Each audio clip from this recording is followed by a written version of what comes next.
Ladies and gentlemen, welcome to the Saturday edition of the Paranormal Portal. I'm your host, Brent Thomas, and I'm absolutely thrilled you guys are here with me. What the hell's going on over there, Don? Checking out the chat room. All right, way to check it out. I guess the cat's out of the bag. I'm not alone here. I got my good friend and co-host, Mr. Don Longbeard, here with me. And that's me again and forever. And forever and ever. Thank God. He's a keeper. Oh, boy. In the closet. Hey, whoa. In the basement. In the basement. Welcome to the show, brother. How you doing? Doing good. Been a long day. Went out to, gosh, I don't even know where, like Cusick, Washington. Oh. I was like, that was a long drive. That's. Oh, I don't even know where it is, but it sounds long. Yeah, it's like way that way. Since I don't even know what it is or where it is, it's got to be far away. So yeah, but here in good spirits. Let's do this. Well, all right. Well, Don said we got to get going, so we're going to push forward here, ladies and gentlemen.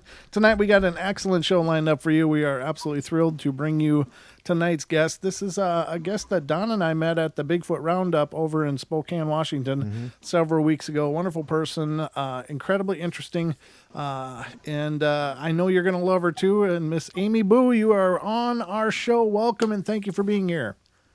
Thank you so much for having me. Oh, it's wonderful to have you here. So you've been incredibly busy. She's been extremely busy. You have been all over the map, like literally this year, huh? It's been crazy, yes. Yes, I'm tired, but I'm happy. Well, that's a good way to be. Now, you've been at this for a while. How long have you been researching so far?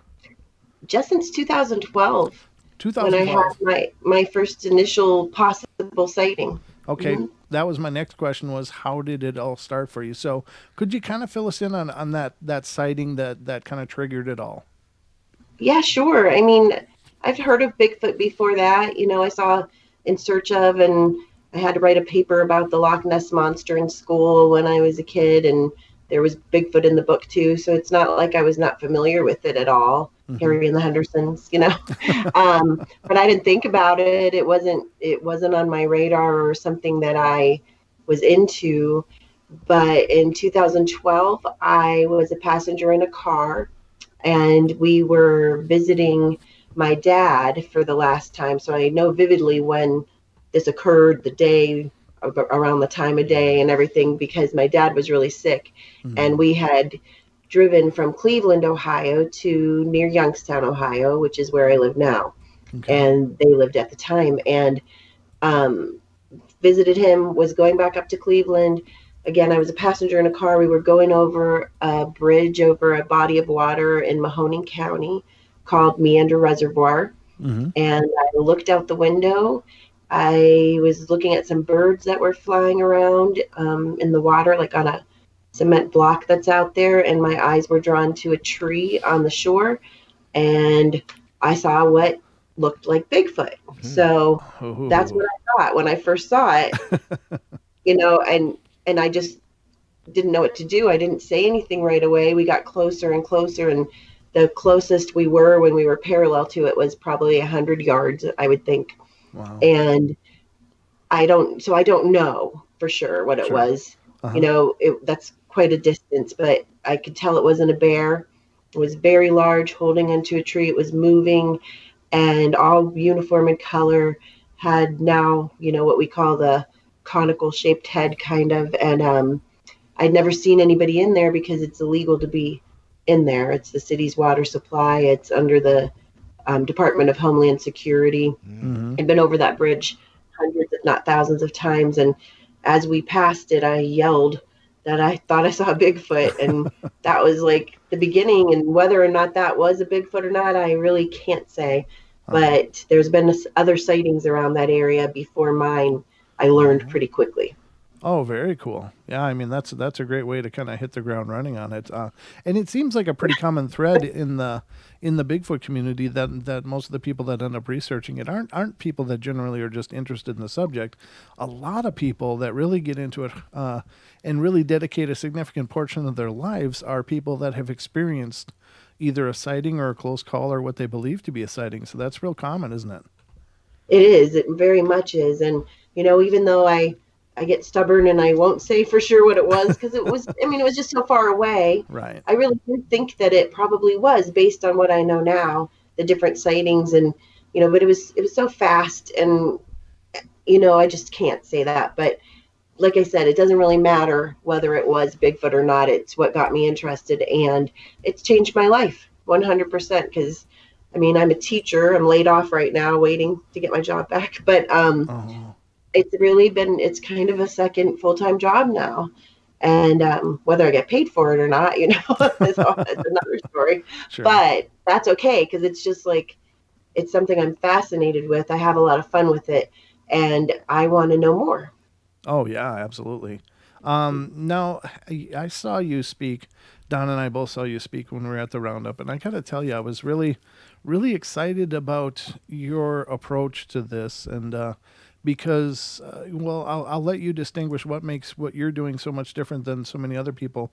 Not better, worth, or otherwise, but it's just a unique approach that you're taking with the people that you're communicating and working with in your research. So, can you explain a little bit Right. about that? Sure. I am the first person to admit that I've been very lucky. I work very hard, but I've met some fantastic people that have wanted to work with me. And some of those people are now in a group called Project Zoo Book, and that's what I was talking about out at the roundup. Mm-hmm. I purely by chance met a young lady online who was in a Bigfoot group. She was asking about an expedition she was interested in. And I noticed, like after a couple of days, that nobody had answered her question. And so I did. I messaged her privately, didn't know her, never heard of her. But I just said, I'm not running this expedition or anything, but if I can help you in any way, please let me know. And I think I asked if anybody had answered her yet, but that's neither here nor there. Sure. And we started talking, and she said she was really interested in Bigfoot. She said that her coworkers were all interested in it, and she said that they had something that they called a Bigfoot lunch club. Oh. And she was explaining how they would listen to podcasts and read books and, read about different sightings, and they were all really enthusiastic. And I thought that was really cool, because my coworkers, although they are very kind, Mm-hmm. they're not super interested, And so I didn't know what she did, and she wasn't able to go on that expedition that started the whole thing. So I told her, I was assuming she lived in Ohio, since this expedition was in Ohio, and I said, I would take you sometime. You don't have to do something so formal. I'm always looking for, especially women that are interested, because I love the boys, nothing against them, but a lot of times I'm out with guys all the time. And Sure. so she seemed just really nice.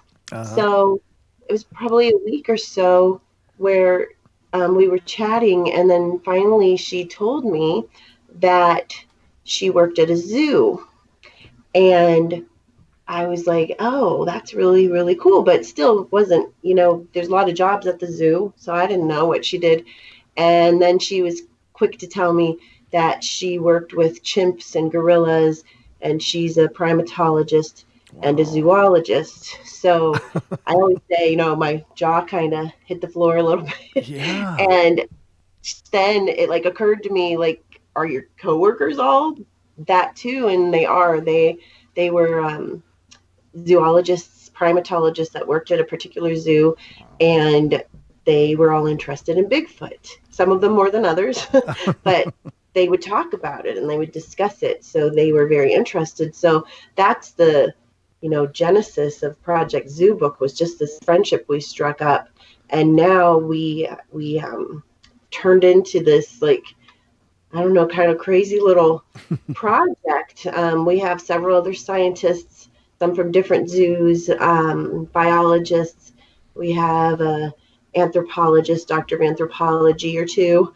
We have Wow. a couple of new people that have been wanting to talk to us. One is a super nice lady. She's a marine biologist, and she's like, I work with marine animals, but I'm really interested in Bigfoot. And Then I had somebody who's an entomologist, and they are an expert on mosquitoes, and they were kind of interested about it. Wow. So it's just blossomed. So it's been a collaboration between these scientists, and they're all over the U.S. now, and Bigfoot researchers. I asked some of my researcher friends that have always um, been people that I've admired, and they're in there. And then I had, made some connections with some other people out west over the past couple of years. And so I asked some people out there to join in, and it's just been a joy. And I just find myself in the middle of this wonderful, exciting research group. And it just kind of happened by accident. I think what So there surprises you are. what surprises me the most about it, though, is that I would, it's something that I hadn't heard of. And I was so excited to hear about it because to me, it just means the world that it's getting not only, the layman attention, but it's got these professionals in those fields absolutely interested as well. And to me, that's incredibly exciting. It is exciting, and it's not that it's never been done before. I mean, like it's never been done with me before, but are scientists out there that Oh, have been sure. interested in, you know, Grover Krantz and Dr. Bindernagel and Jeff Meldrum. Dr. Meldrum, of Yeah. course. Yeah. He's been a guest on in Project Blue Book a few times now, and Hmm. um, it's just it's just it's interesting, and it's really cool because there's so many of them, I think. And we Right. have a lot of guests that come on, people like that have specialties that will come in and kind of do things with us. We have some professors at different colleges and different universities, and just everybody's excited about it. So I know that there are lots of other scientists that are interested, but I'm excited about it Mhm. because it just seems to kind of be taking off, I guess. Right. And up until this, I considered that there were three scientists that were interested in it. Of course, Melba Ketchum as well, but Yeah, yeah, whether deservedly or not, she's happened to find herself in a lot of controversy. But and I don't pretend to know too much right. about it, but I feel bad for the woman because I think she's really passionate about the subject. But also, Hmm. Dr. Bindernagel and Grover Krantz and Jeff Meldrum. Outside of them, I just thought those were the three people that were finally getting it. But when I heard you talk, I was like, oh my god, really? Yeah, And it's just such a huge step forward. I think in not only the potential acknowledgement of the phenomena, but to have those fields of investigation and those fields of scientific research involved, I think really lends a hell of a lot of credibility to what most people just traditionally scoff at. A lot of people are just, oh, Bigfoot, okay, Yeah. yeah, time for right, your meds. But, right. obviously, it's I, growing. I get it, and it is very exciting. I don't want to downplay how exciting it is, but I Yeah, also don't want to pretend like we're the first to ever do something like this. sure. Right. So it's super exciting to me, and there's a lot going on, a lot of things. I remember when I was out at the International Bigfoot Conference last year. We were talking about that earlier, Uh huh. and I came in the back of the room, and all of a sudden, my name was called, and I won this award for the dedicated researcher of the year for 2018. And all I remember is as I was walking up there to get it, because I was shocked, first of all, but everybody was kind of looking at me like, who's that? And I didn't blame them, because Project Zubik has been very under the radar in a lot of ways, Right. and I'm fine with that. I don't, I, I don't, I want more scientists to get on board, and that's the biggest reason I do podcasts and shows like this and stuff. And besides, because I like to talk to you guys, but um, I've gotten people that have messaged me or emailed me and said, hey, I'd like to join you, I'd like to learn more about this. And it's really you said you're surprised. I'm shocked every time it happens. I'm very shocked by it. Yeah. So Now, you know how can I ask you, Has your methodologies changed with the involvement of these other people, or has it adapted how you do your research and how how you've moved forward with it? Like personally, Yeah, yeah. you mean? Um, it kind of fit like a glove, really, Okay. because from the beginning of my interest in Bigfoot, like after I was done being shocked that they might exist, and that there's not just one named Right. Harry with the Hendersons, and I I thought, well, if it exists, it's probably an animal, it's probably something natural. Now I know there's all kinds of ideas about Bigfoot, and I never discount anything because I don't know. Like I am I guess how it's changed me, how Project Zubik has changed me is, although I don't know really what Bigfoot is, it's put my focus on, it being a natural creature. So that's what I'm focusing on, doing all my research on, looking for clues like that. But all the while knowing that there are good people that look at it differently. But I am focused on looking at it in a scientific manner, if that makes sense. Yeah, it does, and I would. That's what I would have expected, and that also I think lends in the point of if there is a specific study or discovery is what I meant to say. If there's a specific discovery, if it's also been preserved using scientific methodologies, I think it definitely lends whatever the findings much more credibility because there's, if there's a regimented procedure involved that has, been approved by other fields of research, I would think that would really help make it stand up as far as, well, that's not just Yeah, some kind of human error involved there. absolutely.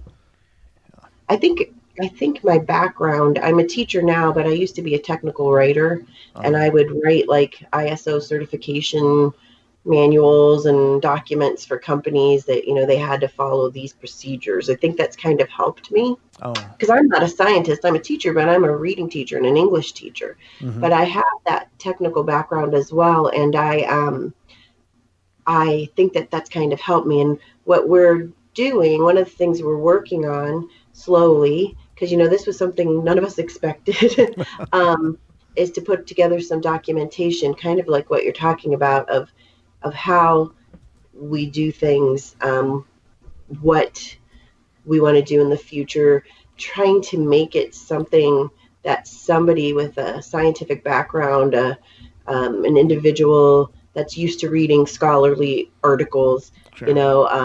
would want to read. Mm-hmm. So that's kind of helped a lot. So I have a little bit of all of my different, you know, the different things I used to do in my background, things that, I have different things to bring to the table. In Project Zoobook, I kind of see myself as the coordinator, I guess, Yeah. because, I know these people, I know these people, I'd bring them together, try to keep things going and everything. But right now and in the near future, it's going to be a lot more of my writing skills coming into play because Mm-hmm. we've talked about we would like to have some official documentation to hand to other zoos, to other scientists, and try to get them on board with us.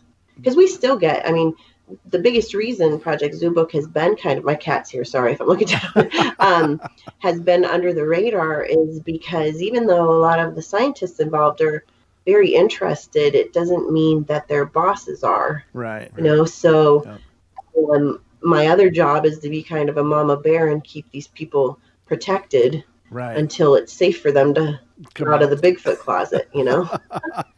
So Yeah, I suppose as funded as zoos and stuff are, I'm sure the word Bigfoot could sink a lot of funding in a hurry. right, Yeah. right. So we just, I am approaching it kind of. I talk a lot about. Um, I just went through some classes this past year and last year through Ohio State University. You can get what's called a OCVN license, and so Ohio Certified Volunteer Naturalist license. Oh. And so that's one way. You asked how it's kind of changed things. I have tried to educate myself more, Mm-hmm. so it's something that helps Bigfooting, and it's something that just helps my background scientifically, I guess. Sure. But learning a lot about different things that I can bring to the table. And one of the cool things that we learned about there, and probably other people already knew about this, but I didn't. There's an app called the iNaturalist app, Okay. and you can be like in an area and take photos. You upload them to this app, and they put it into a very specific geographical database, and then scientists around the world can look and see, oh, they found this fungus here, or they found this bug that's not supposed to be there, or a plant. Oh, And so when I talk to scientists about Project Zoo Book and Bigfooting, usually you get a skeptical look or laughter or something. sure. I say, even if you don't want to, entertain the possibility that Bigfoot could be real, why don't you harness the power of the Bigfooter? Because we're out there a lot. We're Yeah. out in nature a lot. We're out in the woods. We're out in the fields. And so, you can laugh at us, but you might want to, use us anyway, because we might not find Bigfoot, but we might find the, Tina Sam's fungus. She's one of my research partners, so Sure. I'm trying to pull people in that way too, because I think it's a legitimate point.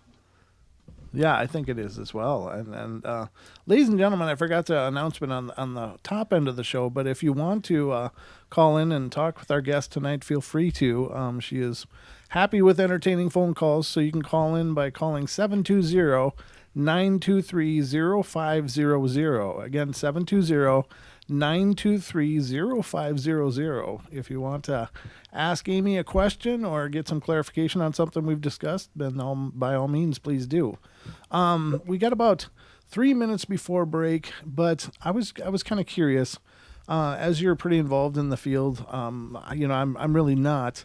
I'm of course very interested in it, but what would you say the breakdown is? You mentioned that you're really excited when the ladies want to come out and investigate and stuff, but is there still a great minority of female presence as far as researchers, or is it pretty 50-50? Well, here's what I know. Like, if you go to conferences, Mm-hmm. um, and if you're like in Facebook groups and different things like that, there's a lot of women, and I think Right. it's really well represented, and I think that's awesome. Mm-hmm. What I find harder, and maybe it's just from where I live, Okay. um, like when I get invited to do things, or I weasel my way into somewhere. I don't weasel, but you know what I mean. No. Like, try to like get myself to go somewhere. A lot of times it's me and a lot of guys, and I Oh, love them. I sure. do. I have such good guy friends. Yeah. But I think that the women that are like really out in the field, it's harder for me to find. That doesn't mean they're not there. And today, Right. the event that I just did today in my hometown was like all women in Leicester. My fiance was there too, but so they're there. I'm not saying they're not. Sure. It's just again, it might be where I live that it's sometimes harder to get a group of women to go out. Could be that they're just busier. I don't know. No, you're right, and maybe there's family is involved and stuff, and that can affect it. But I think it's pretty wonderful, and I agree when I'm on Facebook, and that's kind of why I asked because, of course, the people that follow the show, we have a real high Yes. female presence, and that's Yeah, there's great. a lot of great ladies. I've met so Yeah, many of them. They're great. yeah, and it's been a wonderful thing meeting all the people that have been involved with the show and stuff. But even online, like you're saying, those groups there seems to be, and they're very vocal as well, which is really great. It's not like They they're are. just They're vocal present. and they're. Yeah, Hmm. they're taking part. They're adding to conversation and really accentuating the information out there. So I was Yeah. hoping that it would be that they would certainly be well represented because I think that in that case the diversity is awesome. Uh, Yeah. and they can help temper those male egos once in a while. I don't know what you're talking about. I'm in touch with my feminine side. But no, it's wonderful, and we got a lot more to go tonight, ladies and gentlemen. We are just getting started here. A great discussion, and this is just an exciting field, I think. And one of the joys about doing a show like this is having the opportunity to talk to all the different researchers that are out there, all the different enthusiasts, all the people experiencing it, and it's just a crazy world out there. But ladies and gentlemen, we're going to take our first break.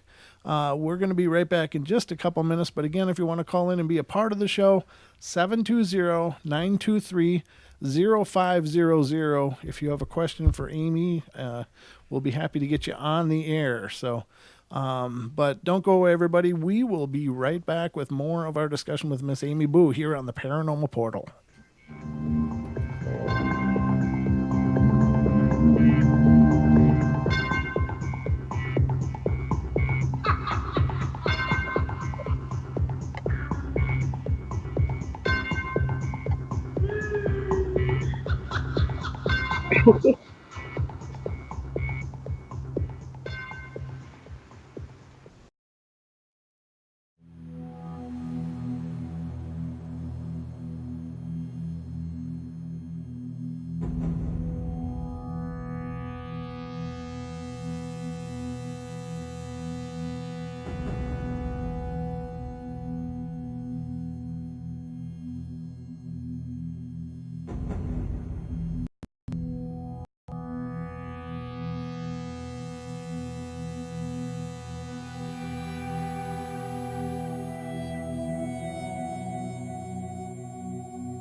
Radio.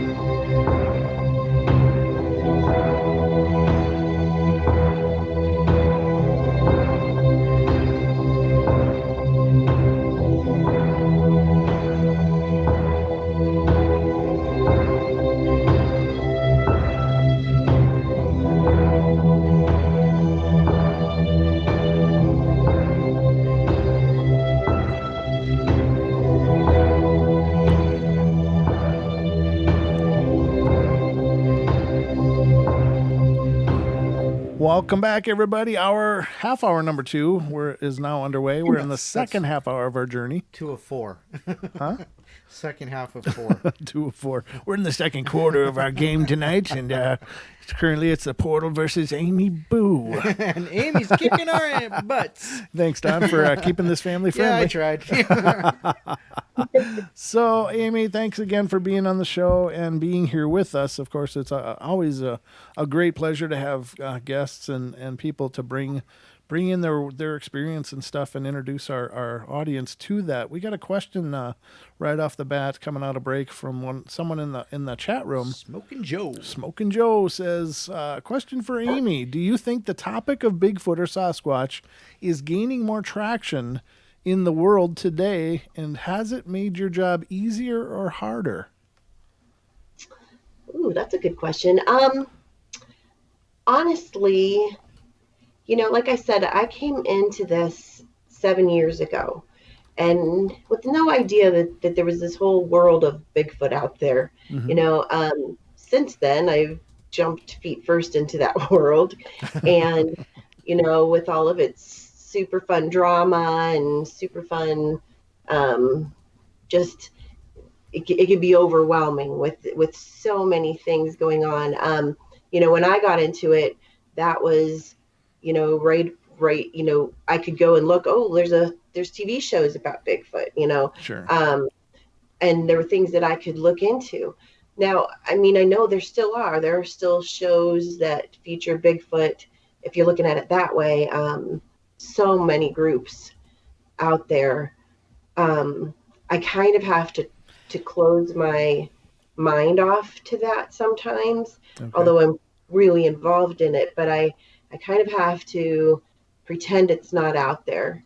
Mm-hmm. And when I'm with these scientists, a lot of like the original primatologists that are in my group, that are the ones that are still, highly involved, they were aware, like they started getting really interested by listening to Sasquatch Chronicles. That's how they started getting interested. Sure. And they would play it while they were cleaning out the cages and stuff, or the enclosures. Sure. They would play that and listen to it. So they're not unaware that there's a lot of different things out there, but I live in a very different world than they do. Sure. I'm kind of immersed in it now, and I have to separate myself somewhat. I don't know if I'm answering that question correctly, but it has affected me. If you're talking about this job, because it's affected me because I kind of want to keep them out of that a little bit. They have their own free will. They can look at or listen to anything they want to. Right. But we're looking at it scientifically. You kind of have to put blinders on a little bit to all of that. I'm not sure if that. So it has kind of made it a little bit more difficult. What was the first part of the question, though? Like, do I think it's gaining traction? Is that what you said? Yeah, gaining traction around the world. The whole idea of Bigfoot and Sasquatch. Do you think it's gaining more acceptance? I think that in some ways, yes, mm-hmm, because I think there are more scientists that I've seen anyway, that are more interested. But I also think that there's probably just like in any other thing that human beings can do, there are waves, of interest. And I think there was like a big wave, and maybe it's going down a little bit and it'll come back. But I just have to make sure that I don't pay attention to that wave. If I'm interested in it, I'm interested in it no matter if anybody else is or not. Right. Sure. I don't know if that made any sense. It does, because I get what you're saying, and to me what it sounds like is that there's a lot of interest out there, there's a lot of material out there, there's a lot of information out there, but for you to remain objective and do what you're doing with the people you're doing it with, you have to you can't be predisposed for findings. Right. I think it's the old, do you go in with expectations, or do you go in and just let the research take you where it takes you? And I think you're right. I think that you're doing it right, because so many people go in with their predisposition, with their idea of what they're going to find, and like anything, if we tell ourselves that something is going to be a certain way, then generally that's our experience because that's what we're willing to accept. Right. But I think what I'm understanding from what you're saying is that you like to kind of put a blinder on for a lot of it out there and just keep it focused on what the work you're doing. Is that right? Right. And I do think, yes, Okay. absolutely. And I do think like the work of Dr. Meldrum and people like him has obviously made things easier Sure. because, I meet a new scientist. So I'm like, here, read this book. It's, we have that available now that wasn't always available. So in that way, it's made it easier. Yeah. So I guess you could look at it ways. Yeah, what an amazing! I hadn't read the book, but I watched the of course the TV where they went over a lot of what was in the book, and I'd love to get my hands on that book actually that Dr. Meldrum released because it sounds absolutely amazing. Yeah, but it is. What was I going to ask you? I was going to ask you something else. Are you involved with the BFRO then, as well? I am. Yeah. Okay. I am. When I first started doing this, that was kind of the group that I fell into. Those were the people that I met here in Ohio. That was the group that I fell into. Okay. And I still do quite a bit of research with one of the BFRO investigators in Ohio, David Wickham, awesome researcher, awesome person. Mm-hmm. And we kind of do our own thing a little bit. But I do more on my own now. Mm-hmm. I still take reports. I still, I do a lot in northeastern Ohio. I'm from Youngstown, and we're right next to Western PA. Like I could walk to it from my house. Oh. And I do even more out in Pennsylvania. So as I've started doing more talks and especially like with outdoor shows, fishing shows, hunting shows, things like that, I've been getting a lot more reports on my own than I do through the BFRO, but I still do reports for them as well. Wow. Okay. Hey, so one of our chatters, Con Squatch, he wants to know, have you researched or have you worked with Greg Youst in Southern Ohio or Indiana? In Indiana, I met Greg for the first time. I was out in Indianapolis. Was it last month? It seems like it just happened. At the Factor Fiction event that Jeff Byers had out there. It was along with Horror Hound. Mm-hmm. I say Horror Hound, but I mean Horror Hound.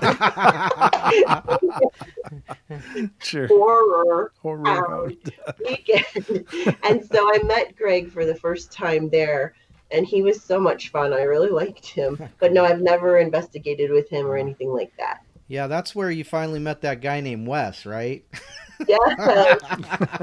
It was like embarrassing because I was fangirling all over the place. I've met a lot of wonderful people, and I am. It's just so blessed to have different people as friends, and I just know them all as people, right. Sure. But Wes Germer, come on. But he was so nice. He was so nice. And I got to spend a little bit of time with him and Casey and stuff. So I had a lot of fun. Awesome. They were great. Awesome. Oh, very cool. Another quick question from William. He's our resident skeptic, even more so than I am. Wants to know, does your group actively look for Bigfoot? And if so, in what ways do you go about it? What are your methodologies? Yeah, well, we do. Some of them have been out. When you say look for Bigfoot, and I'm actually, I know it sounds crazy because here I am, but I am very skeptical. I'm not a person that I can say I know Bigfoot is real. Mm-hmm. I've had that initial maybe sighting. Mm-hmm. I had a really intriguing possible sighting through a FLIR. I've had different experiences, but it's not like I go out all the time and all this stuff happens. My biggest thing that convinces me that it is a real possibility are other people's stories, right? Witness accounts, and there's a lot. Yeah. But I'm still waiting for that 100%. Yeah, it's really real. I haven't had that yet, but we have been doing some different things. I can't talk about all of them. I'm trying to see what I could talk about. But for example, one of the things we did were a few of us flew out to Washington State earlier this year. We got together some funding and took some of the primatologists out there.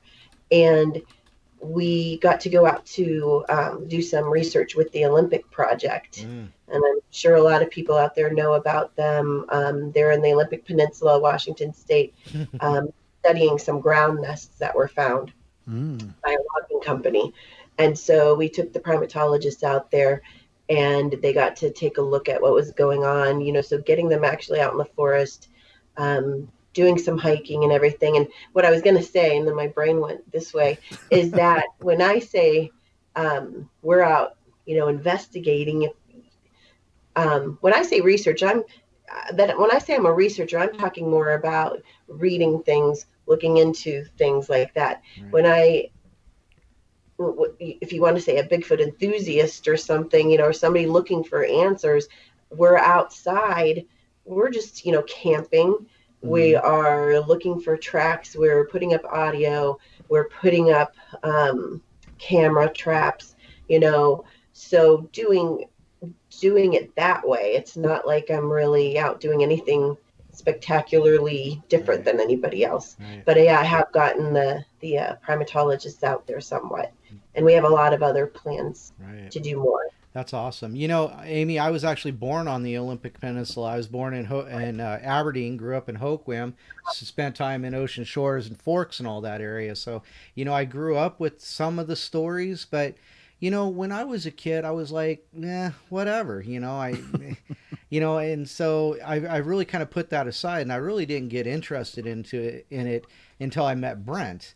And then I became more interested in the idea of cryptids and things like this. And of course, as we go down this rabbit hole called, Bigfoot research or cryptid research, we keep coming across weirder and weirder things. We just did a podcast of some really odd cryptid reports for our Friday show, last night. That was yesterday's show.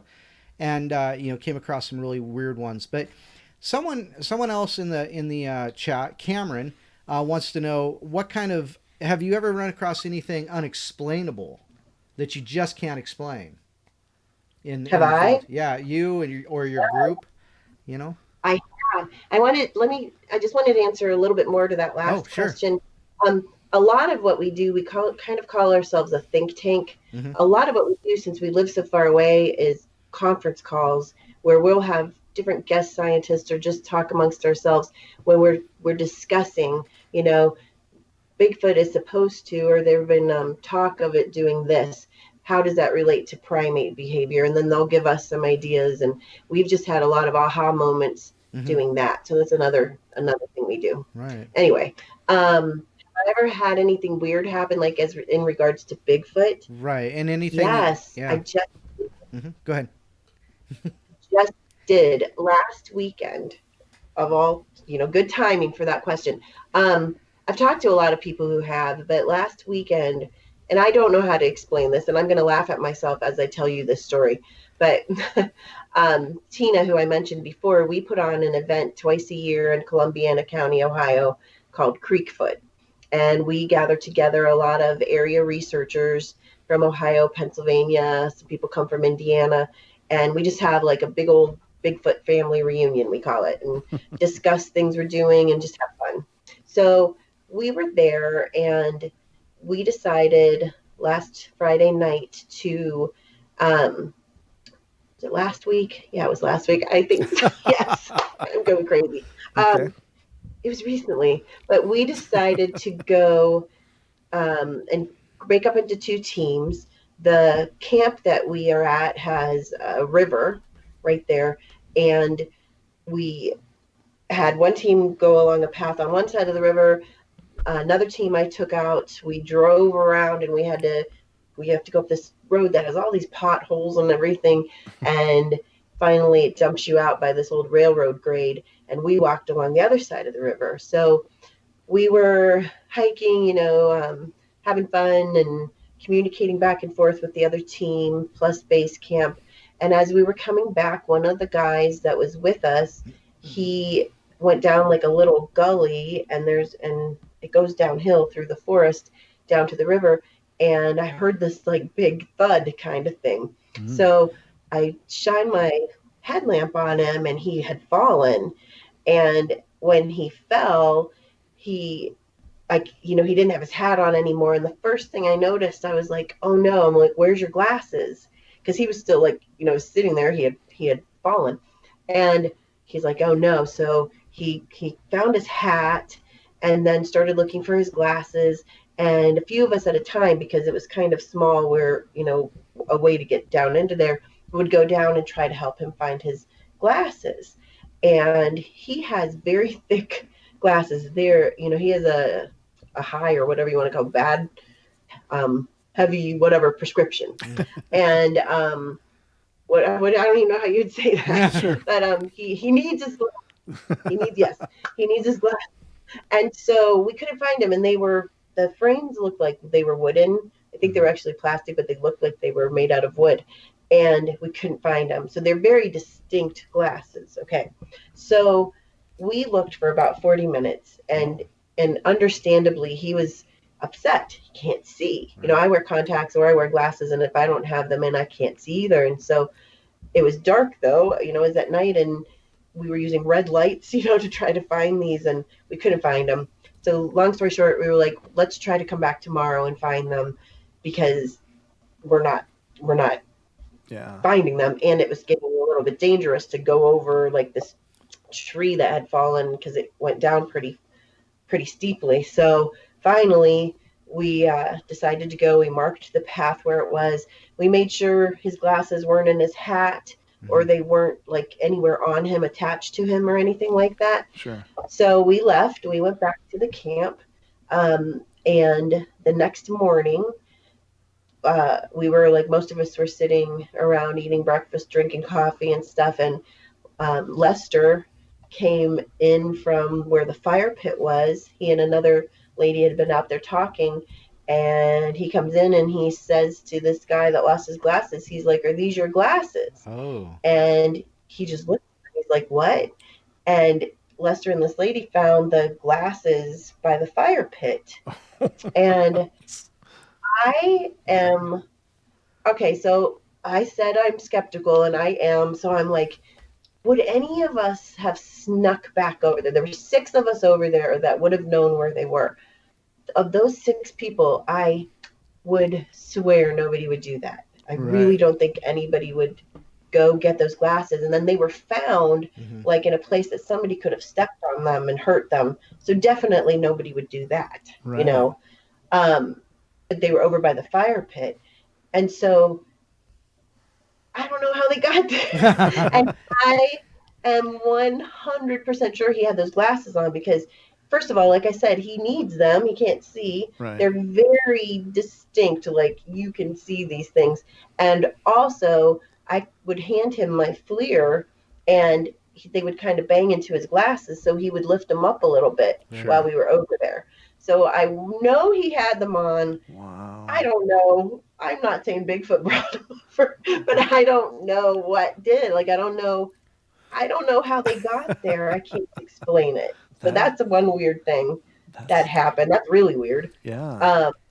There was one time when I was in Kentucky that I saw some strange lights in the woods that I thought for sure was a person, but there was nobody there. It looked like a mechanical light, though. It didn't look like eye shine, like people say. It was like red, like somebody was holding a camera or something that was beeping red, and then there was nothing there, and there was no camera, hooked onto a tree or anything. It just wasn't there anymore. And quite a few of us saw those, so I don't know what that was. Wow. So like an orb, you think?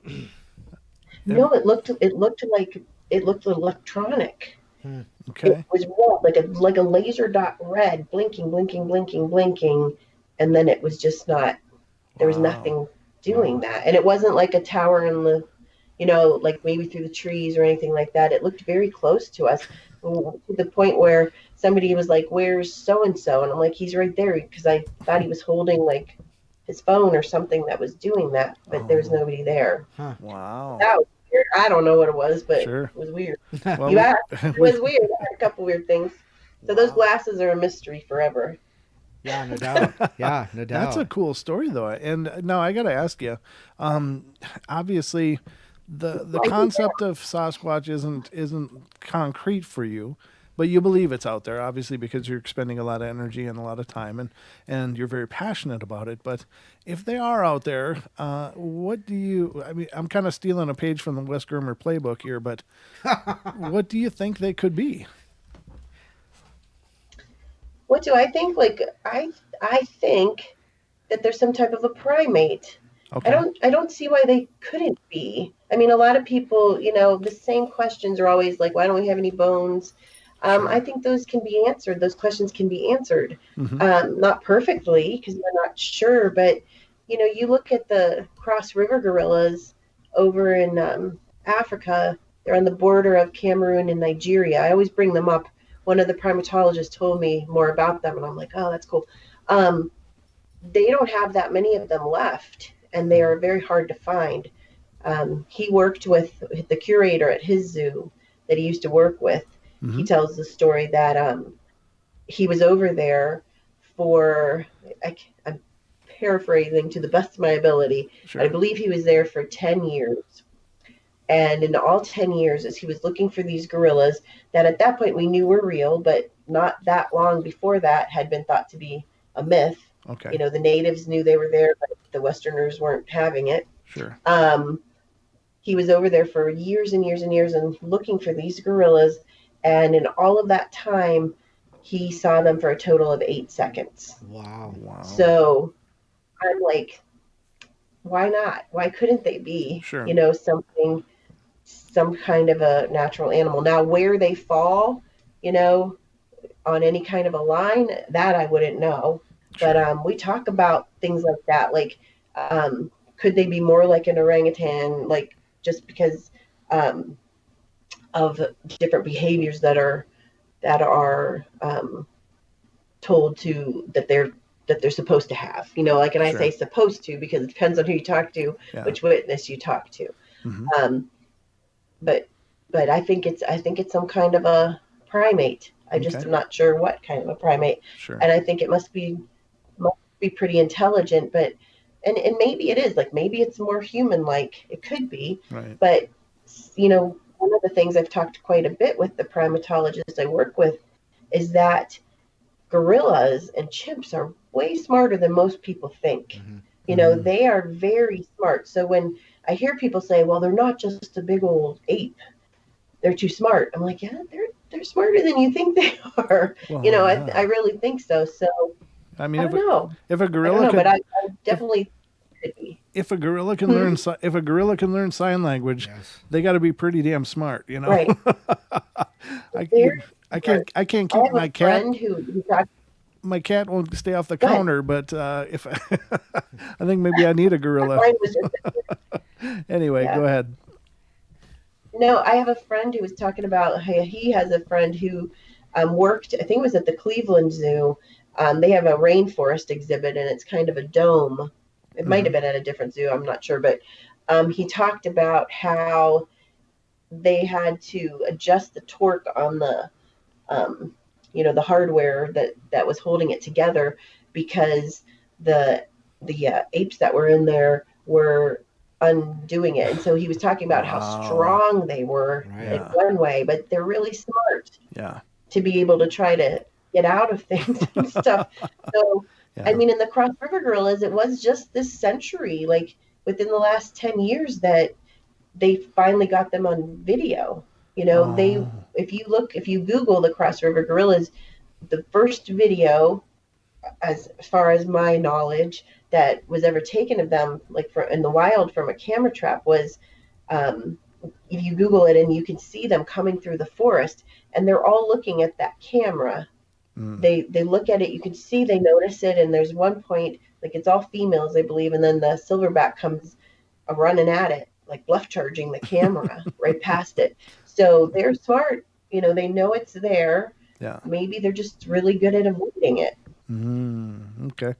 Well, we're going to go to an hour break now, Amy. So we'll be, of course, coming right back at it. And again, ladies and gentlemen, if you want to ask questions in the chat, that's fine. We can always field the questions. But if you want to call in, that's available as well. 720-923-0500. 720-923-0500. So we will be back after the hour break here, and we will continue our discussion with Amy Bue and her research. Don't go away. We'll be right back.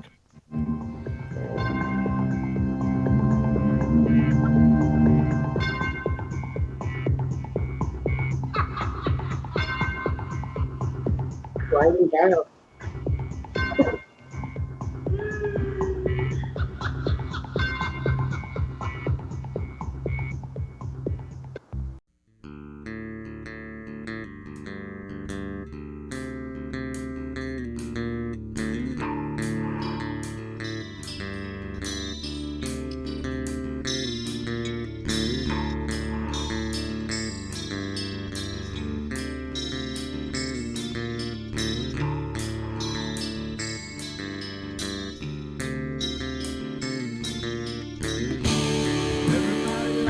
Play their games. Everybody loves to place their bets.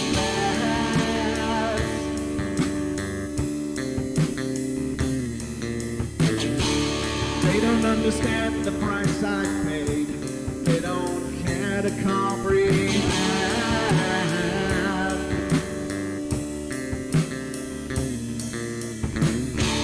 Trace their lines upon my body, dripping scars across my heart.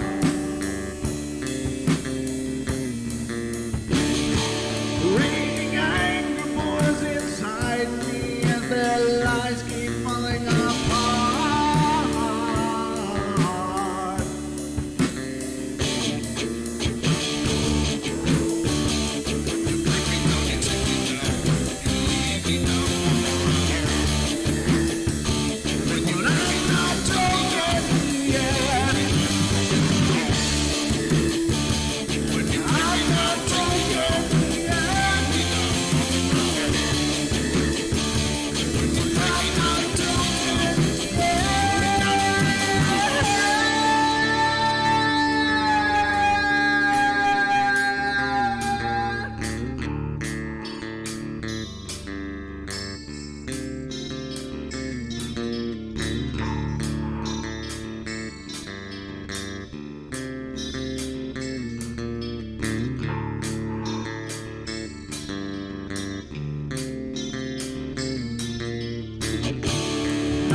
With my silence, I am not a stupid boy.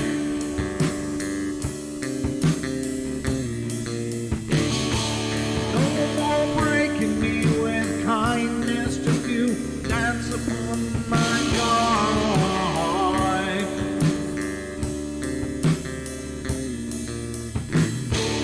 Leading me with empty promise, you're just another fucking gas.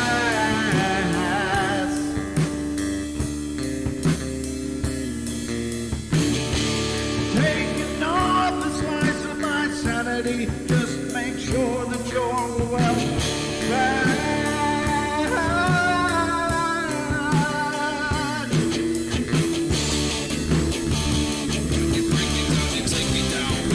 I'm not wrong yet. I'm not broken yet.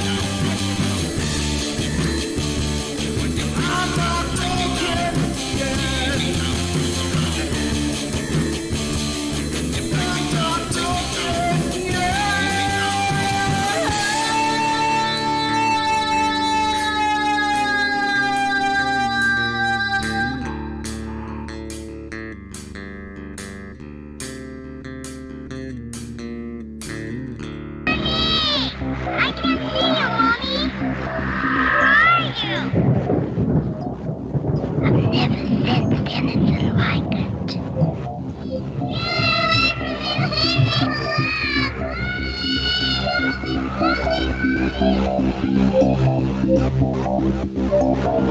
Carol Ann is not like those she's with.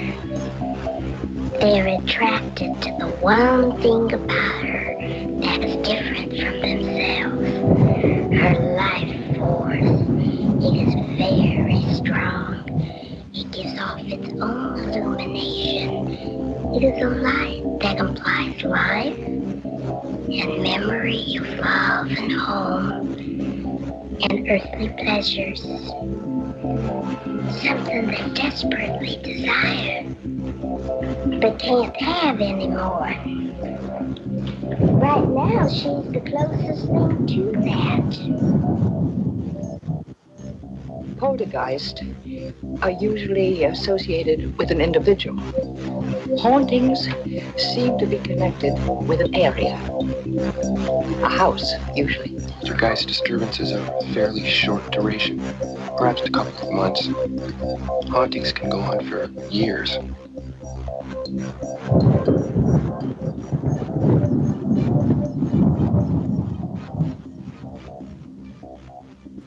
Ladies and gentlemen, we are back at it here on the Paranormal Portal. I'm still Brent Thomas, and this is still Don sitting next to me. So, I far, think so. everything is unchanged. The portal has not tweaked our DNA and made us shapeshift into anything unusual. At least not yet, but we are joined tonight by Miss Amy Bue, who is here with us on the portal. Thank you for being here again, Amy. Thank you. Of course. You're welcome to come on anytime you want, because this is absolutely thrilling and interesting, and I'm just blown away by some of the stuff we've been talking about so far. We got a lot of questions coming from the chat room, but what was it we were talking about, Don? I'm going to ask something now. No, it's gone from my head. Other than her fangirling Jane Goodall? Oh, yeah, that's it. We were going to talk to you about Jane Goodall. We heard that you just met her. Is that correct? Yeah, oh man, that was a crazy trip. I was given the chance to go hear her speak. And so I didn't know how to get there. You know, I've been laid off from work. I don't have a lot of money to burn right now. Sure. But I made this big crazy plan, and that's where I went out. My first trip on the Amtrak, I had a whole bunch of firsts. And went out there to Washington, D.C., where she was speaking a couple nights. And then I went right from the Amtrak. I checked into a hostel, which I'd never stayed at before. And it was great. Like, okay. I highly recommend it. It was really nice and real inexpensive. And then I took an Uber over to see her. And it was one of the best things ever. Really one of the best things ever in my life. Admire her greatly, and got to hear her story. And one of the biggest reasons I've always liked Jane Goodall is because I can relate to her somewhat. I mean, I'm not comparing myself to her in any way, right? But I love how she talked about how as a young girl she was always interested in animals, and she didn't have any kind of training, wasn't a scientist, didn't have any kind of a degree or anything like that, but saved up her money.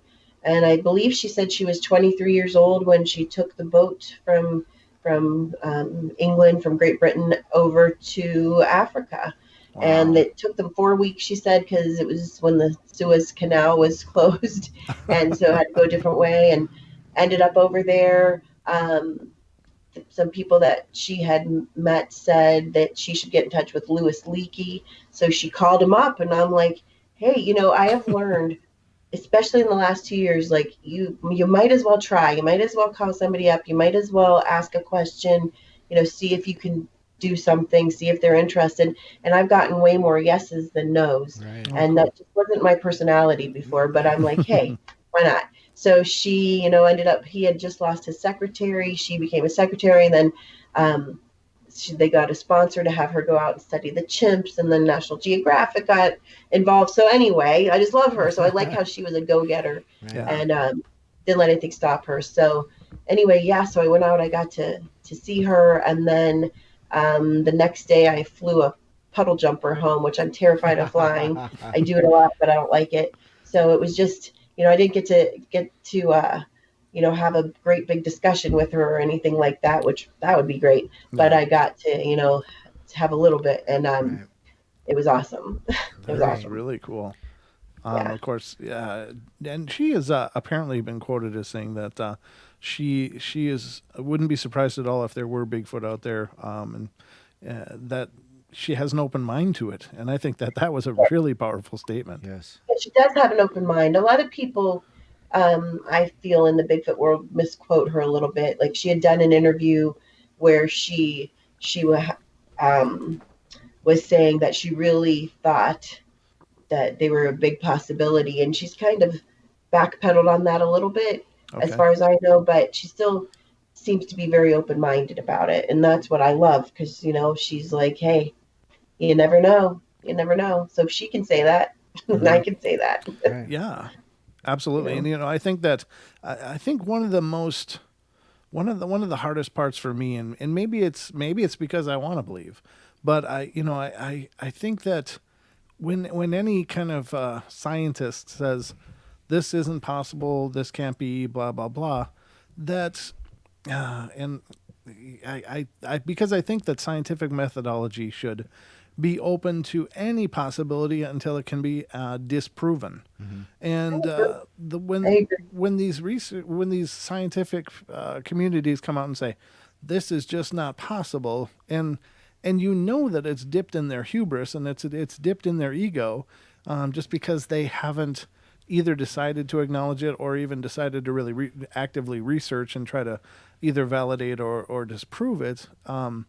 I don't know. It really rubs me the wrong way. And, I gotta say that along maybe even 15 years ago, to have a discussion about Bigfoot was really tough or almost impossible. It was always the kind of the delegated to the whispers in the corner kind of thing, because you didn't want to be that guy. You didn't want to That's true. be And in that way, it's gotten easier. That's right. true. And well, I think that it's it has a lot to do with, in my opinion, because this is how I really first started becoming more actively interested in it. I've always been interested in the paranormal and cryptids and stuff, but when I started watching Finding Bigfoot when it first came out, and I know that show has taken a lot of hits, and they take it on the chin quite a bit from a lot of real hardcore researchers and people involved in the community. But I gotta say that the one thing that the show really did was it showcased people's experiences, which I thought was really cool, and it created an ability to have the conversation, and finally people see. And I think people need to remember it was for entertainment too. Yes. It was. Yeah, exactly. I mean, you're dragging 20 people out with boom mics and stuff, and into the forest. You're probably not going to find Bigfoot, but it was neat that they were creating an ability to have that conversation, regardless of other shortcomings of the show. I think that it really did a lot to enable people to have a discussion without feeling like a social pariah. Right. One thing, I don't remember what exactly you said, but it triggered something I had wanted to say in me. Sure. One of the conversations we had during a Zoo Book Phone conference, we had a professor from North Carolina that was on there with us, and he and one of the anthropologists was talking about how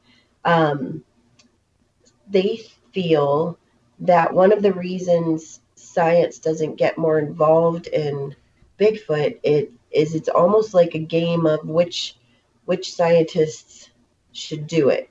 Like, is it the physical anthropologist? Is it the cultural anthropologist? Is it a biologist? Is it a primatologist? And they kind of, they're so caught up in other things that they felt that it wasn't so much that a lot of scientists think it's stupid, although I'm sure some do, many do. Sure. But it's just that they have other things on their plate, and they kind of pass it along like, well, you should look into it. You should look into it. And I never really thought about that before. Sure. Like, all of those different branches of science would look at it in through a very different lens. So that's one thing I like about Zoo Book too, is that we're starting to get people that have different lenses to look at it through. Yeah, that is really cool. I did want to ask you to circle back to one of the things you had mentioned before. You said that you guys were called out to check in some potential ground nests by the lumber company or whatever. What was? Can you speak at all at what you guys found or what was your findings? what was the opinion on it? I can't talk a lot about it Okay. because that's not my group. Okay. But what I can say, it was fantastic. And you can look up online the Olympic Project. It's olympicproject.com, I think. Okay. And kind of see what they're doing. But so that's public knowledge. There was a logging company surveyor that found these nests. They are located like in the midst of these really thick huckleberry thickets, and that's what they're made out of, huckleberry branches. And the logging company gave the Olympic Project researchers, headed up by Derek Randalls and Shane Corson and some other folks, and my mind just went Blake James. They are looking into these. They gave them like so many years to be able to try to figure out what's making these nests. So that's more their story than my own to tell. Sure. But we've been working closely, especially Shane. He's one of the original Project Zoo Book researchers. And oh man, he's the best. I love him. Been so helpful. And so he invited us out there, and two of the primatologists flew out there with me, and they got down and dirty in those nests. And all I can say really is that when they came up out of there, they were, I don't know what adjective to use, but I always think of the word astounded, I guess. Wow. Very impressed with what they had seen. Because they had as far as I'm remembering, the Olympic Project or the logging company had a bear specialist out there. I believe they had like somebody from the Department of Natural Resources out there, and you couldn't figure out what made these. So they wanted some more primate people to come on out and look at them, and they were very impressed by what they saw. That's really cool. Yeah. Mhm. I definitely want to check that out at some point. But it's encouraging that a lumber company actually reached out for something like that. Right?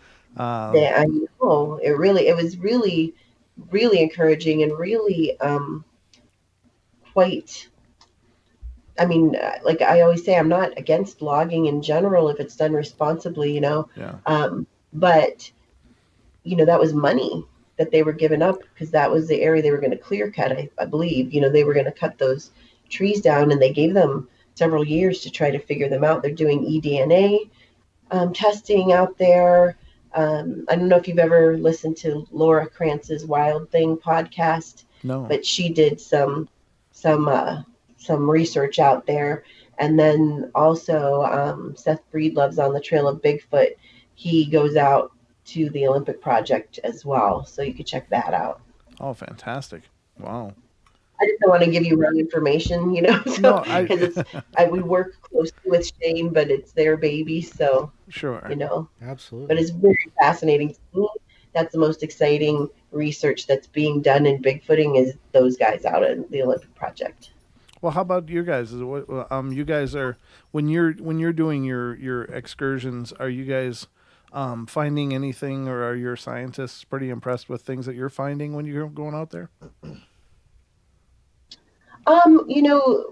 We are slowly getting more out in the field. Okay. The last time I had one of the primatologists out, she was not feeling very well. Oh. She was pretty sick, and we didn't really have anything happen. But when we were out west, not at the nest site, but we were out there, they had hiked up to a waterfall and had some vocalizations that went back and forth to each other that they thought were pretty awesome. So some of the stuff we're doing, I'm trying to balance what I can talk about or not. Sure. But it's the same as any Bigfoot researcher that I feel is being honest. When we go out there, doesn't mean anything's going to happen. 90%, 95% maybe of the time when I'm out in the woods, I don't hear anything or see anything or find anything that has anything to do with Bigfoot. I don't think. Sure. So, it's this. It would be the same for them. But we're trying. Right. Sure, yeah. Absolutely. And Don, you were going to ask a question. I was going to ask a couple, but you know how I am. So, are you not going to, or what? I really don't remember which one you're referring to. About the evidence. You were talking about different groups finding evidence and. Oh, yeah. So, yeah. So we were talking about, expectations, going out to the field with expectations or letting the evidence lead you down that trail. My question pops in, the question that pops into my head, your opinion on people, and I try to go at this lightly. You're going to get me in trouble with this, I think. Well, Go ahead. let me throw my opinion out there. My opinion is, I see all of these people who research and these enthusiasts go out there and they find an orgy of evidence every time they go out. They find a hair, they find tree structures, they find footprints, they find any of this stuff, but it always comes back. A lot of it comes back as unidentifiable, or there's really no scientific evidence saying that this is exactly what that is. So, my opinion of that, and because I'm kind of the skeptic, like I said, is that a lot of it's bunk. And it's hard to decipher what is and is not, but people who come back with an orgy of evidence, I really kind of push them away. Yeah. Well, my mama taught me to, if I had nothing nice to say, just but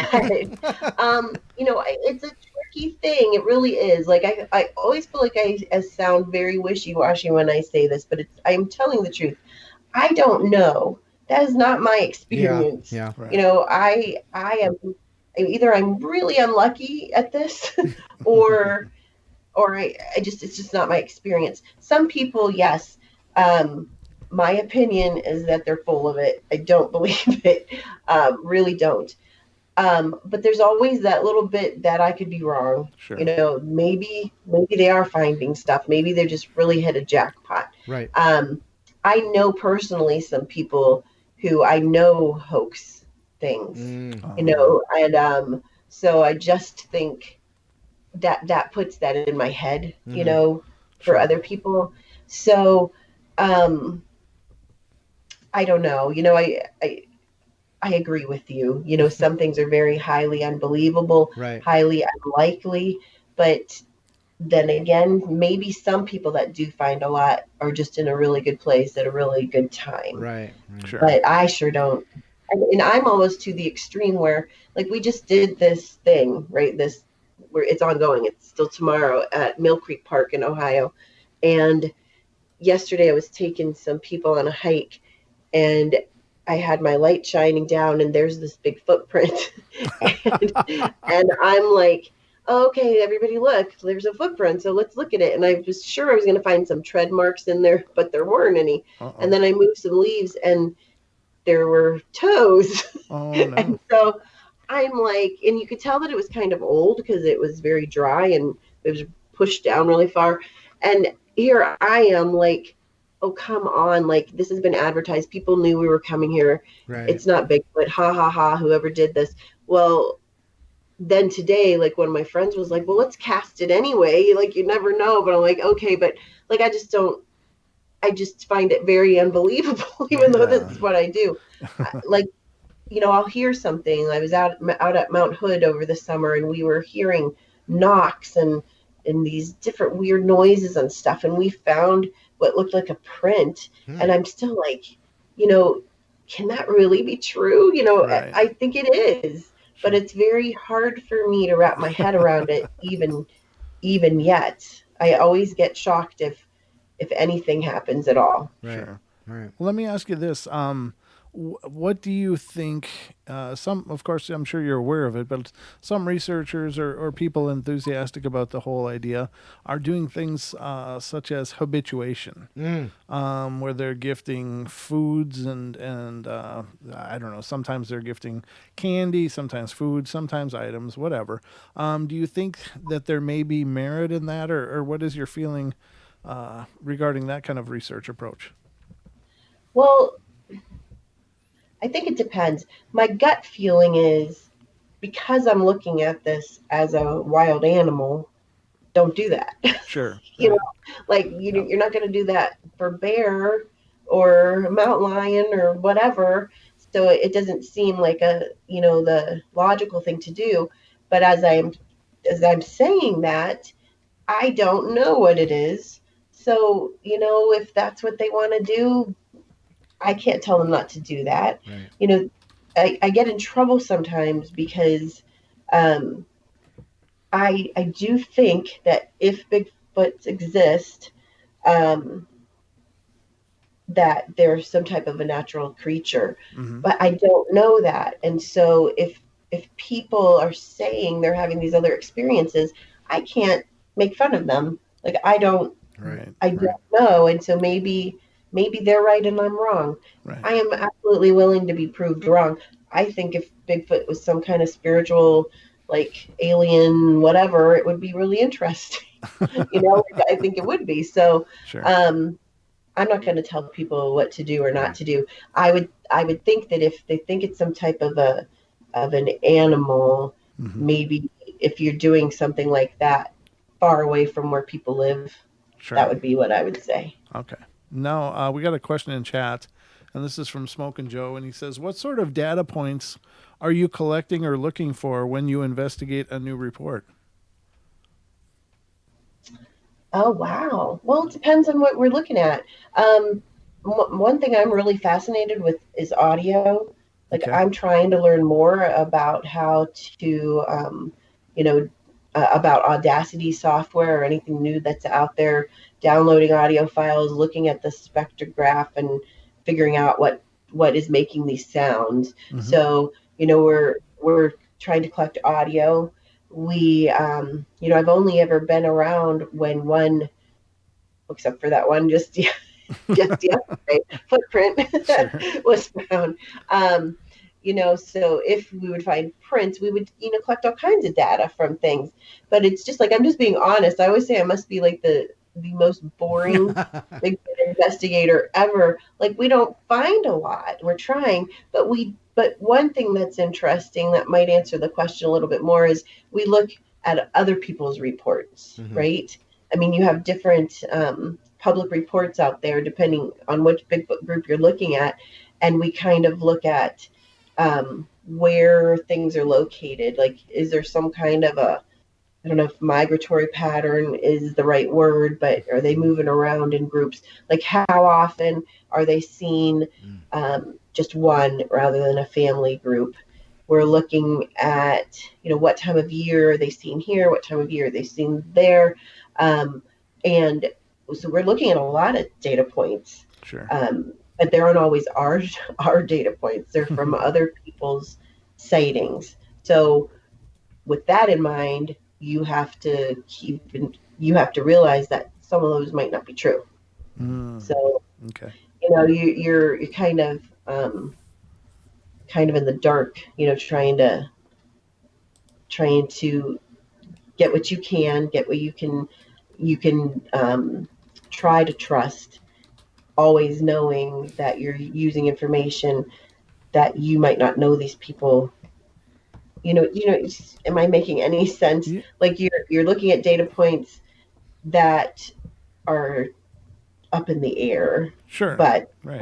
we're just kind of trying to see what is out there and what are some patterns. Are there any patterns? Right. No, I appreciate exactly what you're saying. So you're not doing a whole bunch of reporting for like people do reach out to you, but um, do you do you then submit them to the BFRO or wherever, or do you use them just in your own research pool? Well, if they come in through the BFRO, they're the BFROs. Okay. That that's their database. If I take something and do a report for them, and I do it quite often. I do a lot of reports. Okay. That's their stuff. That's theirs. I might talk about it, and it's interesting, but I'm not gonna, like, this is my witness. That's somebody I met Right. through there. If a report comes in otherwise, and like I said, more often than not now, the reports I get in my area, because I'm going to places where the hunters are, the fishermen, people that are out in the woods a lot, they've been coming to me Sure. and giving me reports, and a lot of them don't want them to be in the database. So Okay. whether or not I encourage it, more often than not, people are like, no, I don't want to put it through there, so I keep it privately. Right. Okay. We're going to go to our last break, and then we will be right back for the last half hour of the show. So don't go away, everybody, for more of the Portal.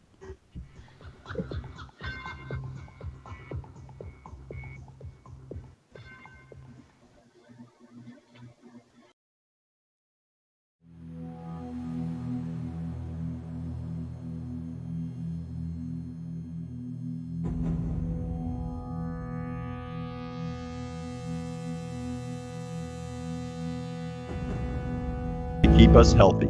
Just listen to what Arthur has to say. I was just calling to tell you what a great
Welcome back, ladies and gentlemen. The last half hour of our show.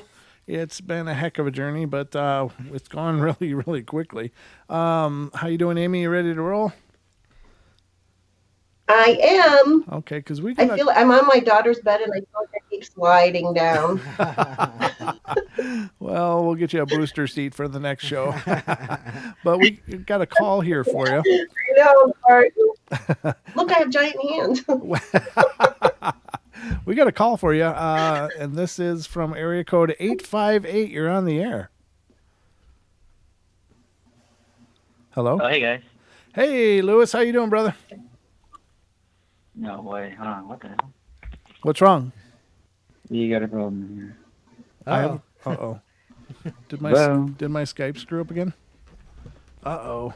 Let me He's see. still on the phone. Yeah, he is, but he's not hearing. So I got to figure this out.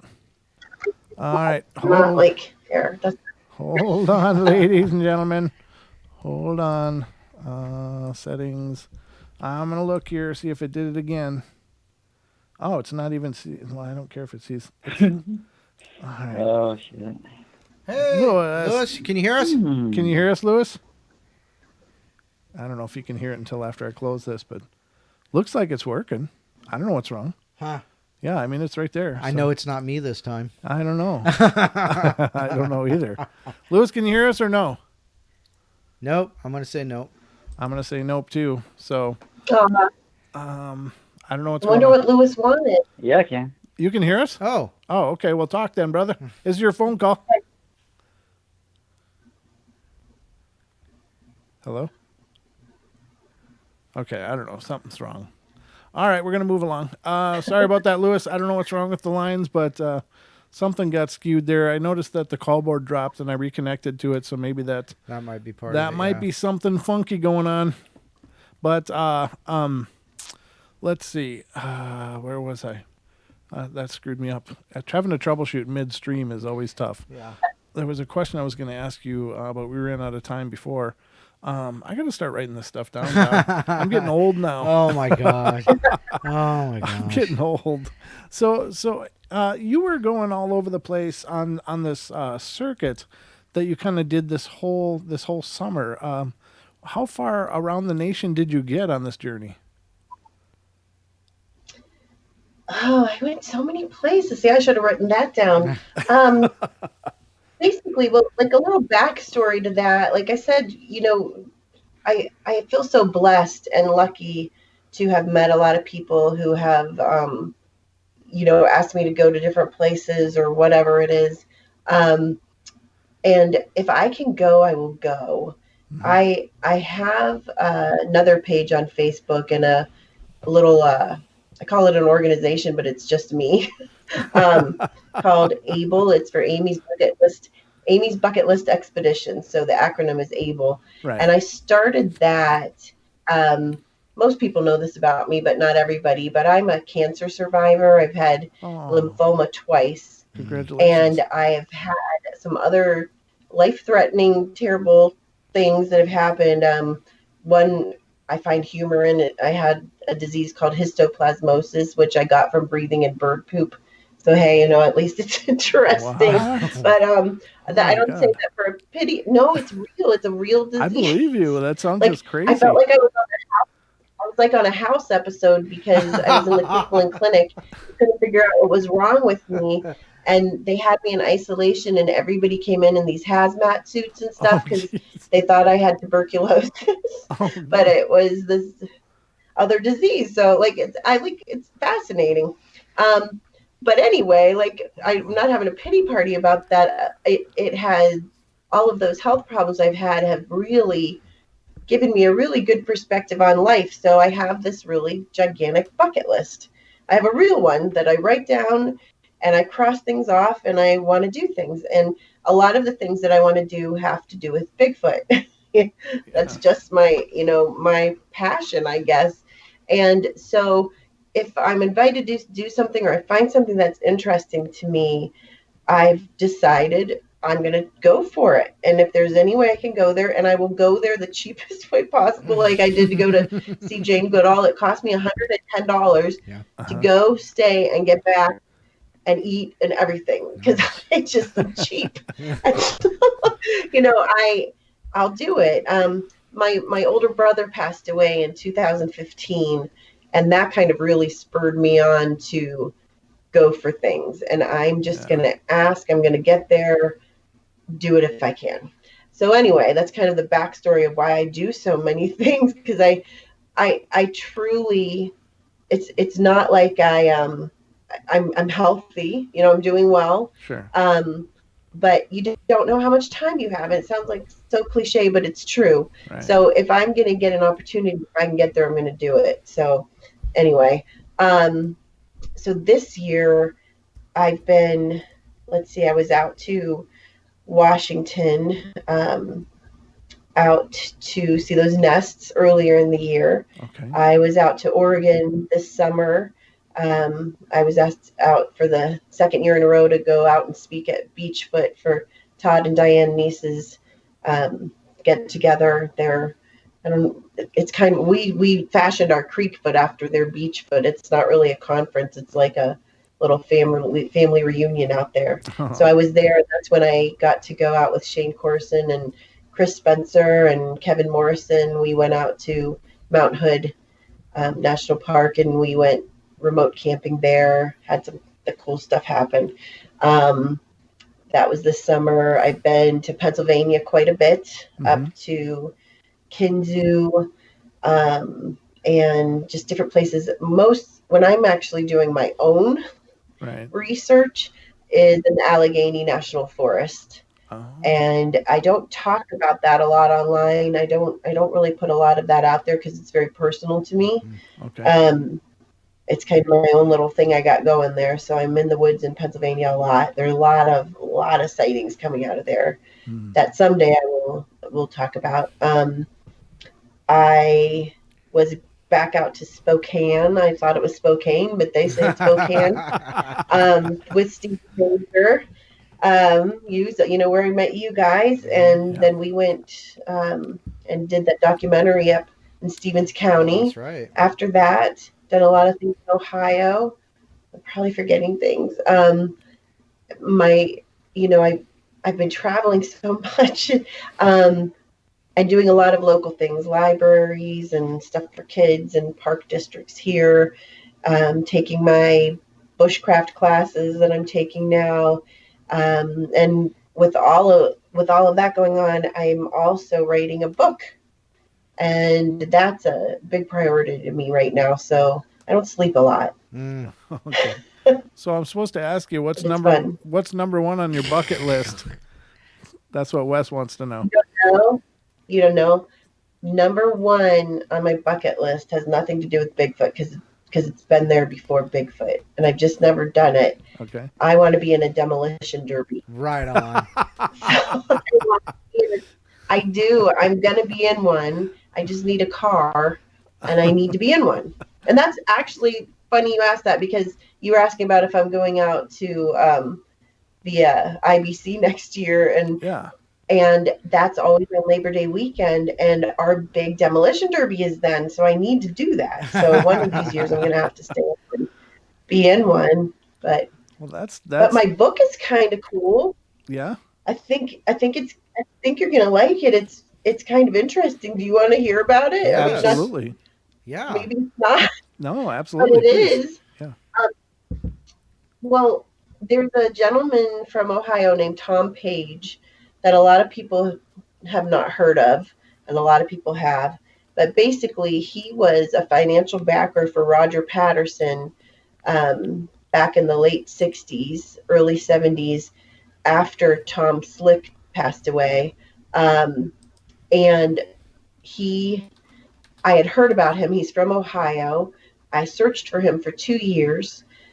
He had moved. He used to live like right close to me, and then I just didn't know enough about all of this, you know. And so he moved. It took me 2 years to find him. He is 91 years old. Wow. And I have been having lunches with him. My mom comes along, and we just have the best time. He's become like a grandpa to me. And he tells me his stories. And it's been fabulous because I learned quickly that he wasn't just financially backing Roger Patterson and Peter Byrne, but he went on adventures with them. Oh, So a neat. lot of the times, and that's why he was, backing these things is so he could go too, because he was a big game hunter. He got interested in the Yeti. Then it translated over to his interest in Bigfoot after the Patterson Gimlin film. And so he has all of these stories that a lot of people have never heard that I'm going to be able to share with people. So I talk about that book more for him than myself. It's something I'm doing with him, collaborating with him. When is it coming out? When I get done. Okay. I don't know. Wow. I don't know. Like, if I could just like devote big chunks of time. I used to be a writer. I think I told you that. Yeah. I just need some big chunk of time to do it. So I'm gonna have to like stop saying yes to everything that comes down the pike and get focused more on that. So hopefully next year. Oh, very cool. Yeah, I mean, I'm not, I don't mean to pressure you, but it sounds really interesting. I'd love to read it. No. Amazing. No, yeah, it is. Like, it's fascinating. Like, some of the stuff, like, I'm writing down, like, really, it's amazing, some of the stories and some of the things he's told me about. And again, like, I've been doing this for only 7 years. People have been doing it way longer, so maybe other people know about it, and I just didn't ever hear about it. But I think people are going to be surprised about some things. Oh, I bet. I really think that that's awesome because that's a generation that we're losing rapidly, and all of those stories and all those experiences are dying, and they're like treasures just getting washed away, and so I'm glad. I think that's really admirable. The history of all of it. I love the history of Bigfooting. And since I'm from Ohio, he's from Ohio. I've been talking to Robert Morgan occasionally, and I hope more often. He lives near Pittsburgh now, but he's from Ohio, and just some other researchers that have been around for a while, and I just love to hear their stories. Oh yeah, that's really cool. Yeah, because you just imagine the things that they learned and they knew and they used in their approaches, but that have been lost to time. Because nobody's paid attention, nobody's asked them, and so, God, maybe they figured out a lot of stuff that people are still struggling with today. And when I found Tom, Mr. Page, I got his phone number finally. I called him, and I'm like, he's gonna think I'm wacko, So all I said was, my name's Amy. I'm very interested in Bigfoot. I don't want to bother you. I don't want anything from you. I just would love to talk to you and maybe hear your stories. And he was so delighted. He was so happy. He's like, nobody ever wants to talk about that. And then once I started really getting to know him, I'm like, man, what a treasure he is. And I was so thankful that I was able to find him. Mm-hmm. Yeah, that's really cool. No, I look forward to seeing that. Are you going to self-publish, or what are you going to do? Are you going to try to get it published? No idea. I haven't thought that far. My whole life, that's way up on my bucket list. I've wanted to publish a book someday. Yeah. I'm almost done with a novel that I started a long time ago, a detective novel. Oh, cool. So, but I have the beginning done and I have the end done. In the middle, I'm kind of like, there's some things I got to figure out. But I don't know. I mean, I guess it will depend on what opportunity comes along, but I'll figure it out. Hey, Amy, we've got a friend of ours, fellow podcaster in the chat with us. His name is Cade Moy. Cade Moya? Yep. Yeah, I was teasing him the other day about that. But anyhow, he has the Believe podcast over in Australia, and he wants to know if you have any thoughts on yowies. I think they're fascinating. I did a little article for the Yowie Times. I think it was last year or the year before, and that really got me started. So I started reading it more and looking into it. And I mean, I guess my thoughts are that I think it's fascinating, and I think it could be real. So I don't like to fly, so I don't think I'm going to Australia. So somebody else is going to have to find it. But although I'm up for adventure, so if somebody wants to help me get to Australia someday, I'll go. It's a I win the Valium. lottery. A Valium. Exactly. You know, Exactly. so with that in mind, so we just brought up Yowies. What do you think about the sightings around the world of these different possible cryptids that are in some way related to Bigfoot or Sasquatch, say like the Yeti and the Yowie and the abominable snowman and what else? The Yaren. The Yarens, yeah.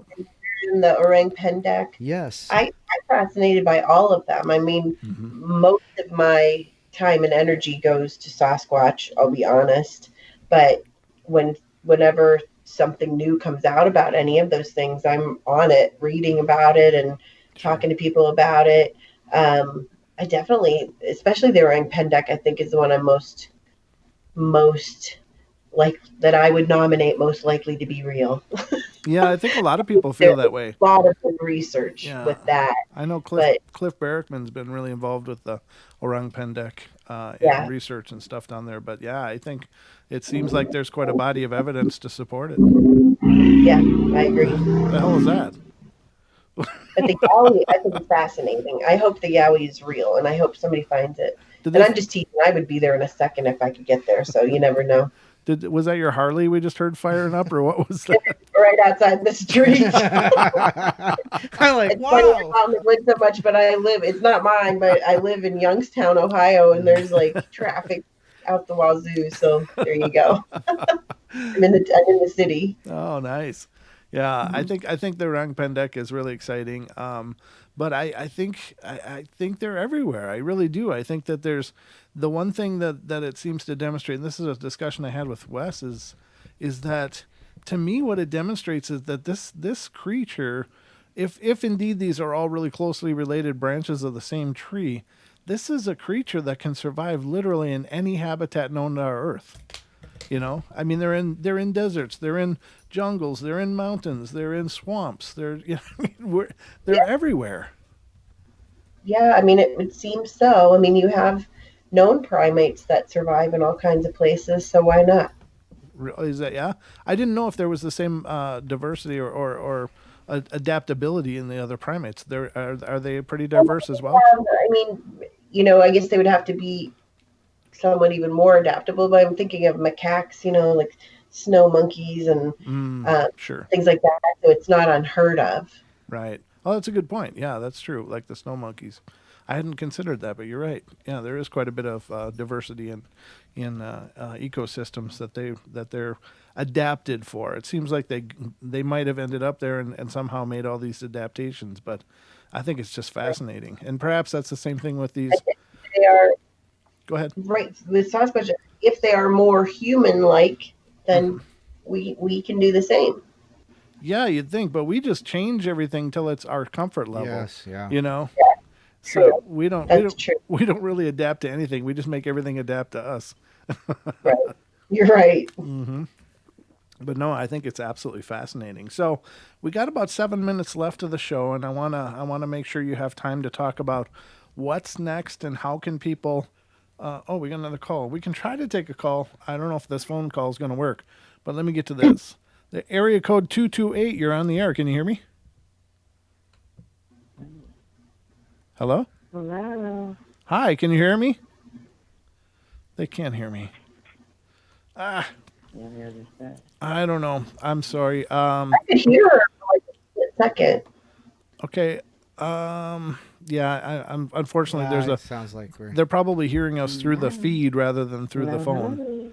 So, unfortunately, you know what I can try to do? Let me try to do this quick, if I can, just a second. If you guys don't mind, just hold on just a sec. I'm going to drop this connection for the phone line and then reconnect it. Oh, okay. Let me try that, guys, because that's what worked the other night. Let me try that again. Hold on. All right, I'm trying it again. Just hang on to that hold. Stay on hold. What? It was right there when you opened it. Go ahead. Go. Oh, it was? Go. All right.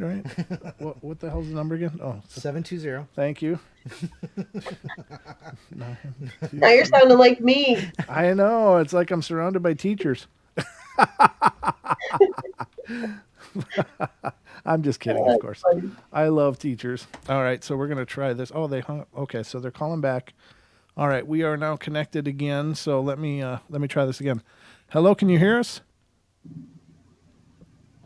Hello, were you on? Hello, how are you? Can you hear us now? Yes, I hear you just fine. Hello, Brent. Hi.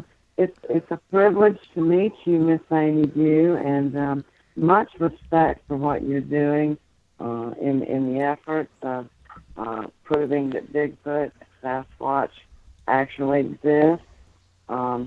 You have just, I've been down in chat, and you have just enamored quite a few of us with your interview, with your talking tonight, and we're learning a lot.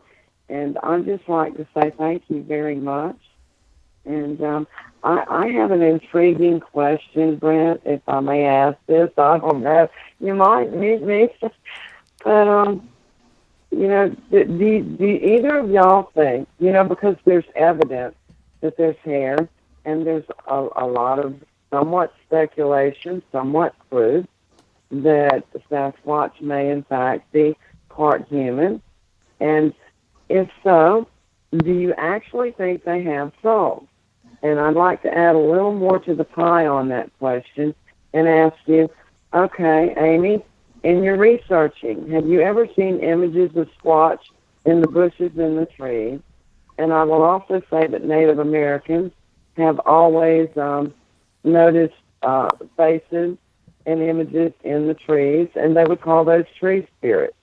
Do you think that maybe Squatch actually have souls and or restless spirits or ghosts? Well, first of all, thank you so much for being so nice. I appreciate that, and it's nice to meet you as well. We had a really good talk one time on the Zoo Book call about chimps, and we were talking about like what would happen to Sasquatch when it died, that question everybody talks about. And we got to talking about what happens when a chimp dies, or a gorilla, or whatever. And I do know that this is in captivity, it's in the zoo, but the primatologists were talking about how when a chimp dies, they take it in the zoo and they put it into a separate room. They put the body there, and the other family members of this particular chimp or friends that it has will come in to view the body, and they will go through like a grieving process for it. They were talking about one where this chimp had a stuffed animal she would carry around with her, and after she died, her best friend came and now carries around the stuffed animal with her. And one thing I found very striking right away after talking to these people that live daily with these animals is that they think of them very, very human-like. They have feelings, they have moods. I think that they do. When I just went out to see Jane Goodall, she was talking about how people ask her how she got interested in animals, and she talks about her dog and how she's convinced that he had a soul, and so do other animals. I absolutely think that could be true, and I hope it is. Okay. Do I know it? No, but I would like to think so. Okay, well, I'm going to have to disconnect the call. Thank you very much. Oh, you're welcome. We're just at 2 minutes left, so we're going to just close out the show, Amy, with letting people know how to keep in touch with you. Yes. Sure. It's really easy. My email is bigfootamy@gmail.com. Like so original. Uh-huh. And then also on Facebook, Amy Bue. It's like blue without the L, so B-U-E.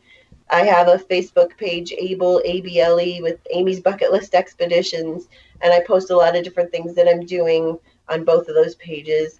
The next thing, I have a lot of different things locally going on. Next weekend, I'm heading up a group of women that are going down south on an expedition, hoping lightning strikes twice, where a group of women campers has claimed to see a Sasquatch. So we're going remote camping. But one thing I'd like to just point out real quick is October, I think it's the 18th to the 20th, or right around whatever that weekend is Creature Weekend at Salt Fork State Park in Ohio. And Bob Gimlin's going to be there. My personal hero, Adam Davies, is going to be there. Some other great speakers. So I think people should come. Awesome. Okay. Yeah. Well, thank you so much, Amy, for being here with us. It's been an absolute pleasure to have you on the show. And thank you all for being here with us as well. It's been wonderful. As always, you guys are amazing. But stick around if you're listening on TFR, iHeart, TuneIn, or TalkStream Live for Paisley Wild coming up next. The spaces between. She also streams on our YouTube channel. So love you all. Be good, be kind, be nice. Take care of each other. Help each other out. Find the magic in every day, and remember to laugh as much as you can. Good night, everybody. Thank you, Amy. Good night. Good night. Thank you. Bye. I'll see you now.